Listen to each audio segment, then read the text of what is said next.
Une autre formule construite à peu près sur la même base. Une sœur, un sac, un scooter, c'est les trois droits fondamentaux que chacun devrait avoir à la naissance.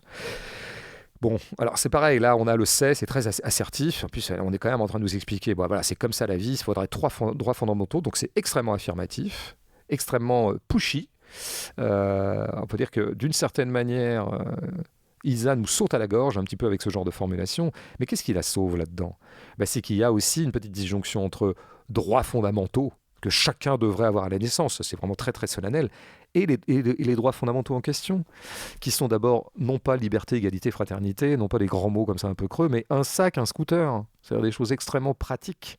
Et c'est très vrai, en plus on se dit bah, finalement avec un sac, un scooter, on est embarqué dans la vie, quoi. Si on a ça, on peut circuler, on peut avoir ses affaires avec soi grâce au sac, et puis ça suffit. Et puis il y a une autre incongruité qui fait tout le sel et le génie de cette formule, c'est une sœur, bien sûr. Avoir une sœur serait un droit fondamental que chacun devrait avoir à la naissance. Bon, alors, tout le livre, pardon, repose sur la sororité réelle, hein, factuelle et sanguine entre Abdel et Adèle. Et Abdel est très contente d'avoir une sœur, c'est Abdel qui parle à ce moment-là. Et c'est intéressant, ouais, d'envisager que